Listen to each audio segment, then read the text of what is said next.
Abduqodir Husanov atrofidagi mishmishlar haqiqatmi yoki shunchaki bo'rttirma? So'nggi paytlarda O'zbekiston terma jamoasi va Angliyaning Manchester City klubi himoyachisi Abduqodir Husanov atrofida turli mishmishlar tarqalmoqda.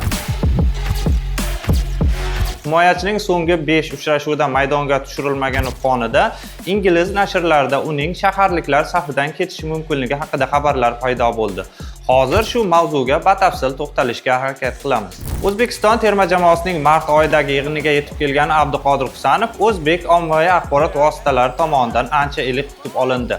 Sababi futbolchining Angliya Premier Ligasida paydo bo'lishi nafaqat o'zbekistonlik muxlislarni, balki boshqa xorijiy mamlakatlarda ham ancha muhokamalarga sabab bo'ldi. Shu bois uning Toshkentga kelishi katta rezonanslarga sabab bo'lgani tabiiy holat. O'zbekiston terma jamoasining mart oyidagi Qirg'iziston hamda Eronga qarshi uchrashuvlarda maydonga tushgan Husanov Tehrondan Manchesterga uchib ketdi va barchasi shundan boshlandi. Xususan, Husanov Manchester City yig'iniga yetib borgach, jamoaning Angliya Kubogi chorak finali doirasidagi Bournemouthga qarshi uchrashuvning asosiy tarkibida maydonga tushdi. Ammo kutilmaganda Pep Guardiola uni ikkinchi bo'limning boshida Nico O'Reilly bilan almashtirdi. Oradan 3 daqiqa o'tib, Abduqodirning o'rniga tushgan ingliz futbolchi Erling Haalandning goliga ham mualliflik qildi va uchrashuvning eng yaxshi futbolchilaridan biriga aylandi. Keyinchalik Husanov Angliya Premier Ligasi 30-turidagi Lesterga qarshi bellashuvda qaydnomaga kiritilmadi. Ingliz nashrlari ushbu holatda bosh murabbiy o'zbekistonlik futbolchiga dam olish imkonini bergani hamda keyingi turdagi muhim bellashuv Manchester derbisiga asrab qo'ygani haqida xabar tarqatdi. Shu sababli Lesterga qarshi bahsda futbolchining yo'qligi o'zbek ommaviy axborot vositalarida unchalik muhokamaga sabab bo'lgani yo'q. Lekin Husanov Manchester Unitedga qarshi o'yinda ham maydonga tushirilmadi va bu Husanovning personal muxlislarida xavotir uyg'ota boshladi. Shundan keyin futbolchi Crystal Palace, Everton va Aston Villa bilan o'yinda ham zaxirada qoldirildi. Abduqodirning maydonga tushirilmagani hamda uning asosiy raqobatchisi deya qaralayotgan Nico O'Reillyning ketma-ket gollari kiritilishi fonida o'zbekistonlik muxlislar Husanovning Manchesterdagi safari qarigani, O'zbekistonga kelganida uni tadbir olib yurishgani va hatto bloger Abdurahmon Fozilov futbolchining atrofida o'ralashib qolgani bilan bog'lashdi. 23-aprel kuni ingliz nashrlarida Manchester City o'zbekistonlik futbolchini ijaraga berishga tayyor ekanligi haqida xabarlar paydo bo'ldi. Sababi shaharliklar rahbariyati Husanovning ko'proq o'yin amaliyotiga ega bo'lishini istab, uni vaqtinchalik boshqa jamoaga berishni istamoqda. Aslida bu qanchalik to'g'ri? Agar bir tomonlama qarasak, bu ancha oqilona qaror. Sababi O'zbekiston terma jamoasining oldida muhim bahslar turganda yosh va iqtidorli himoyachining zaxirada ko'p qolishi yaxshilik alomati emas. Chunki bu holat futbolchining kelajagiga jiddiy ta'sir o'tkazishi mumkin. Shu bois Manchester City kabi qudratli klub bo'lmasa-da, o'rtamiyona jamoaga o'tib, uning asosiy tarkibidan muhim joy egallashi ham futbolchi uchun ham O'zbekiston terma jamoasi uchun juda ham muhim. Ammo yana bir muammo paydo bo'lishi mumkin. Bu til bilan bog'liq holatlar. Sababi hozirgi kunda o'zbek futbolchisi uchun eng katta to'siqlardan biri ingliz tilida yaxshi suhbatlasha olmasligi. Agar Husanov Angliya chempionatidagi jamoaga o'tsa, bu yaxshi, chunki Pep Guardiola himoyachining ingliz tilini o'rganayotgani haqida matbuot anjumanlarida bot-bot takrorlamoqda. Lekin Ispaniya La Ligasi yoki Italiya A seriyasida ishtirok etadigan klub bilan shartnoma imzolasa, Abduqodirda yana o'sha holat.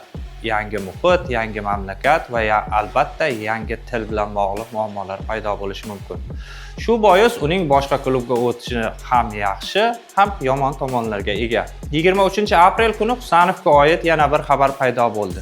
Ya'ni o'zbekistonlik futbolchiga Italiyaning eng qudratli jamoalaridan biri Juventus qiziqish bildirmoqda. Unga ko'ra tomonlar hozirda muzokara o'tkazmoqda.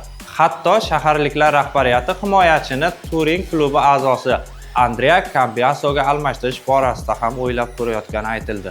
Ushbu xabar ommaviy axborot vositalariga sizib chiqqach, o'zbek muxlislari orasida yana o'sha fikrlar paydo bo'ldi. Husanov uchun barchasi tugadi. Yoki Abduqodirni Abdurahmon Fozilov buzdi qabildagi gaplar urchib chiqa boshladi. Futbolga qiziqadigan muxlislar yaxshi bilishadiki, Juventus qanday jamoa va unda qay darajadagi futbolchilar o'ynaganini yaxshi bilishadi. Shu sababli Husanovning turinliklar safiga o'tishi hech qanday pasayish emas, aksincha yana ham o'sish bo'lishi mumkin. Chunki Italiya futboli anchadan beri himoyaviy o'yin namoyish etishi, Juventus esa doim A Seriyaning top jamoalari qatorida bo'lishi va ular Chempionlar Ligasida muntazam ishtirok etishi o'zbekistonlik futbolchi uchun har qachongidan ham plus bo'lishi mumkin.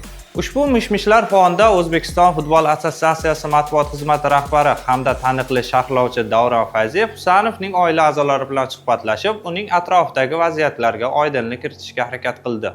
Fayziyevning aytishicha, Husanovning tarkibdan chetda qolishi ortida hech qanday salbiy sabab yo'q. Aksincha, murabbiy Pep Guardiola mashg'ulotlarda unga doimiy e'tibor qaratadi, taktik ko'rsatmalar beradi va unga hali ham to'liq ishonch bildiradi. Husanovning jismoniy holati ham yaxshi, hech qanday pasayish kuzatilmagan. Bosh sabablardan biri kuchli ichki raqobat. Ketma-ket o'yinlarda gol va assistlar qayd etayotgan yosh himoyachi Nico Orelli chap qanotda o'z o'rnini mustahkamlab oldi. Natijada Guardiola yoshga Guardiolni markazga, Ruben Diashni esa markaziy o'ng himoyaga o'tkazdi. Bu taktik o'zgarishlardan so'ng jamoa ketma-ket g'alabalarga erishdi. Shunday paytda, ayniqsa himoya chizig'ida murabbiylar odatda o'zgarish qilmaydi. Ayni paytda Cityning har bir ochkosi Chempionlar Ligasi yo'llanmasi uchun hal qiluvchi ahamiyatga ega. Abduqodirda hali imkon bo'ladi, ishonch bor, uning o'zi ham pozitiv ruhda, faqat o'z imkoniyatini kutmoqda. Faqat ishonchli manbalarga e'tibor bering, deydi Fayziyev. Xulosa o'rnida shuni aytish mumkinki, Husanov atrofida aylanayotgan mishmishlar ko'proq taxminlarga asoslangan. Murabbiy unga ishonmoqda, jismoniy holati joyida, raqobat esa tabiiy jarayon. Unga vaqt berilishi, to'g'ri muhit va doimiy o'yin amaliyoti muhim.